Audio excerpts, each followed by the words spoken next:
Hello, class of 2023. This is Mr. Legg presenting to you your ICAP lesson here for your first quarter. This is primarily about academic planning. And really, our goal with ICAP is to make it as simple as possible. One, for you to make sure that you complete this graduation requirement, and that is completing your ICAP. Again, ICAP standing for Individual Career and Academic Plan, but making sure to try to present you useful information, and again, trying to make it as easy as possible for you to complete this process and make sure that this information is useful for you to utilize moving forward. So rather than just starting off with the lesson, I'm actually going to start off a little bit different. We're going to start off actually with the questions and to a certain extent some of the answers. So first question, my current GPA is. That's pretty easy to figure out for most of you who have been with us. If you're new to DPS, that information is not readily available yet for most of you, but your current GPA, which can be found in the student portal. And then question two, based on the units I have earned, I am currently on track or off track. So we're going to go over that and make sure you understand that question as well. Okay, so you earn credit for a class based upon receiving an A, B, C, or D. That's a high school or college class. You will earn the high school credit having an A, B, C, or D. If you get a D in a college class, you will not get the college credit, but you will get the high school credit. So again, A, B, C, or D gives you a high school credit credited towards your graduation. Each semester that you pass, you will be changing to units. So your transcripts and everything you see still shows credits, but that's going to be switching over hopefully here pretty soon. We're basically one semester or one quarter in terms of this year is worth a half a unit. And then the next semester is worth another half a unit. That means when you complete two portions of that class, you've completed a whole year, you've completed a whole unit. It's a little bit easier to track if you transfer to a different school, especially out of state. The way we did it before with 5 credits and 10 credits for the whole year wasn't that hard to switch over, but it's just hard for others to understand. And now we're getting a little bit more in line with what other schools, districts, and other states do. So basically, this year again, we're quarters, and you're taking 4 classes now. You'll get half a unit for passing the classes that you take now. You'll take these same classes in third period at the beginning of January. And if you pass those, you'll get another half units for each of those classes. So if you took English and you pass both quarters of English, you will have one whole unit of English between first and third quarter.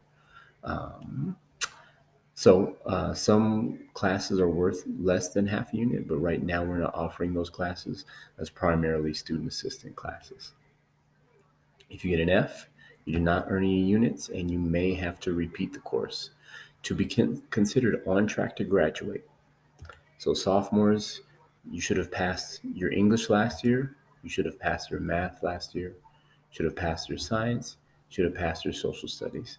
Now, technically, you could have not have passed a science or social studies class, and you still have 3 years to get the required 3 years of science or social studies in order to stay on track. But that also means you would have needed to pass all of your electives. So instead of these 2, you would have needed to pass 3, because basically to be on track, you needed to have 6 of your units passed or 60 credits. And I know, again, that gets a little bit confusing, but basically what that means is you could not have failed more than 2 classes last year if you wanted to be considered on track. And when we look at last year specifically, again, you have to pass math or English or you're automatically considered off track. So units versus credits, again, it used to be that it took 240 credits to graduate, and that's because each class was worth 10 credits. Now, the way we're looking at it, if you complete a year of a class, it's worth 1 unit rather than 10. So we're just moving the decimal point over. So don't be too confused. We're not really changing the graduation requirements. We're just changing how you look at them. So we're going from 240 credits to 24 units. And all we're doing is moving over the decimal point. So you need 4 units or 4 years of English to graduate, 4 units or 4 years of math, 3 years of science, 3 years of social studies, 1 year of PE, 1 year of fine arts or a fine arts related career and technical education class, so CTE. So a fine arts related CTE class would be like digital photography. Otherwise, primarily you need one of our fine arts, which is music, choir, band, ceramics, drawing and painting, arts and craft, things of those nature. Our theater class, those classes count as fine arts credit. And then you need 8 other units of elective credits. So each year, typically, you're able to do approximately 3 electives. So really, within your first 3 years, you should have the majority of your electives done. Because if you get 3 done per year during your first 3 years, that's 9 of them out of the way. So I want you to go into your student portal, log in. I'm sure most of you know this. Use your username as your username is your student ID. Your password is your 8-digit birthday. So let's get into your student portal. To the top left hand, if we have received your transcripts from your school, then you should have this information. But again, a lot of you new students, those things are still being processed. Don't sweat it. Don't worry. But your GPA, so your grade point average, and then over to the left there, you'll see transcripts too. So if you click on transcripts, where that should take you is to Infinite Campus. And you can click on the reports tab, which is down below, and click on DPS transcript. And that should give you your transcript. That'll include all the classes you've taken in high school in ninth grade. Um, and if you went to a different school, then we may have information from ninth grade from a different school. Also give you your GPA right up there to the top left-hand corner, both your weighted and your unweighted. Unweighted is just basically based upon a 4.0 GPA. A 4 is a A, a 3 is a B, a 2 is a C, a 1 is a D, and an F is a 0. Weighted is for students who are taking honors, AP, or college classes, and even some CTE classes that are more difficult. And as a result, rather than A being a 4.0, it is a 5.2. And that means that they have the ability to have higher than a 4.0 if they're getting straight A's, or they just have the ability to push up their GPA based upon the difficulties of the class they're taking. So when you see weighted GPA versus unweighted, what you're talking about is giving some credit for the fact that some classes are more difficult. So again, GPA, top left-hand corner, then the credits that you earned each semester are listed right underneath the semester. And then your total units earned or credits earned at the present is usually the bottom right hand of the first page of your transcript. With most of you at this point, with only 1 year of grade, should only have one page. All right, so something a lot of you don't know about. Unit recovery is something we're going to be offering this year to our students, and that is based upon last year's COVID closures. We know there's some students who ended up failing classes that had just a little bit of work to do in order to pass those classes. So basically, in your science, social studies, English, or math, your core classes, if you received a 42% or above, we're actually going to be able to help you move, uh, take care of some of the work, some of the assignments that would get you above a 60%, which means you'd be passing. So you will be contacted by your counselor, myself, Ms. Wickers, possibly Ms. Welch, to talk about how we get you to take care of that. It is an online process, but the great thing about that is rather than going to summer school, rather than having to make up the entire course, you're having an opportunity to just do what is necessary to get you up to 60% so you can pass the class. And it will save you a lot of time and a lot of hurt because it is not fun going to summer school. It is not fun making up a class for 5 months that you could take care of in a week or two. So we want to make sure we give you that week or two to focus on that and get that out of your hair. Make sure you don't have to worry about that anymore. Okay? It's much easier to stay on track from the beginning. Okay, but there's ways for you to get back on your feet. So please talk with your counselor. If you feel like you're off track, make an appointment with your counselor. Get in touch with us. Let us know that you want to meet, and we'll sit down and figure it out with you. But you want to get started now. So if you've slipped up already, we can help you, but you got to be willing to come to us and work with us.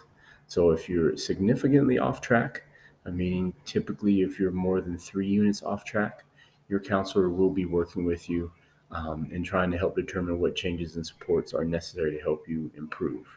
Um, but keep in mind, we're here to serve you. So please come to us, talk with us, ask us any questions, and let us serve you. Let us help you get to where you want to be. So the new piece that we're now using this year instead of Naviance is Maya Learning, MAIA. Okay. So the way that you will get to Maya Learning, the easiest way for you to get to Maya Learning is through your student portal.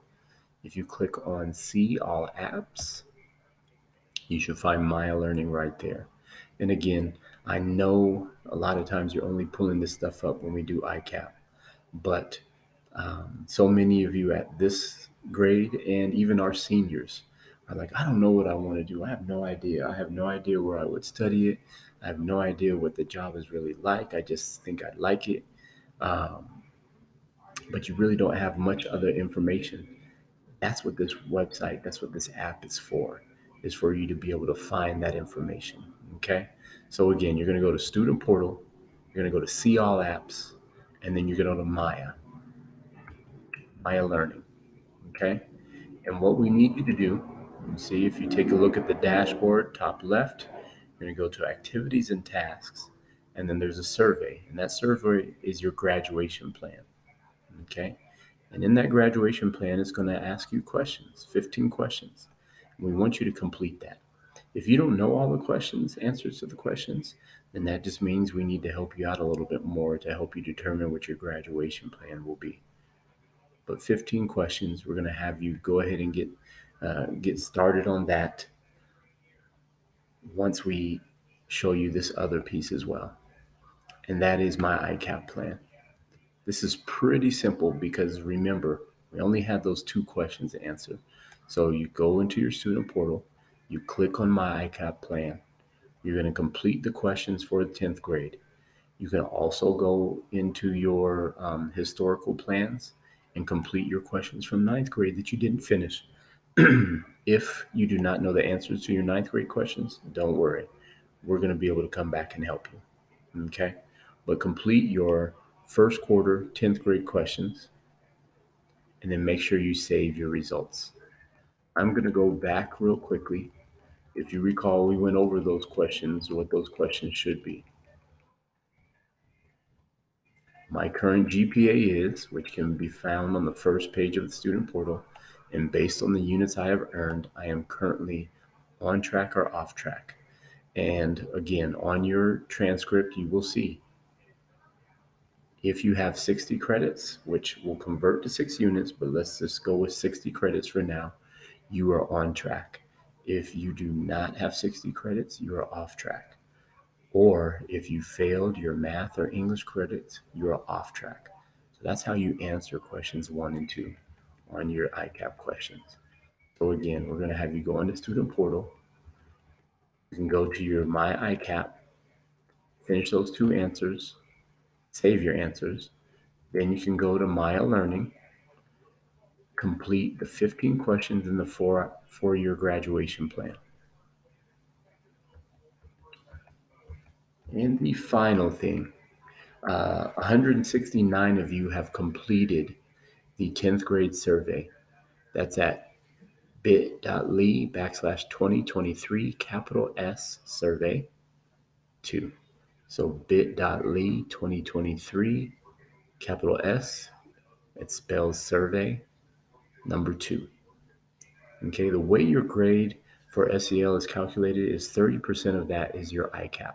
It's going to be those 2 questions that I had you ask or answer, excuse me, that Maya Learning that you will be doing, and then this survey, this easy survey that you do through Google Forms for 10th grade survey. That'll be 30% of your grade from SEL. So this is an easy way to get your grade to make sure you're passing or to make sure you improve it in SEL. Okay. And then keep in mind, SEL is worth 5 credits, just like math and English or any other class that you take.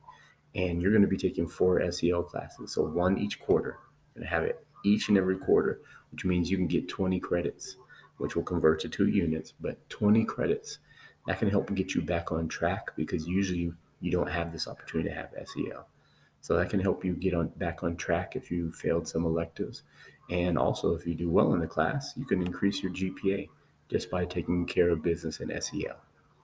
So complete your 10th grade survey, complete your 2 ICAP questions, save your answers, and then go into Maya Learning and finish that 15-question survey. You can do it. We appreciate you. And please let us know if you have any help. Take care.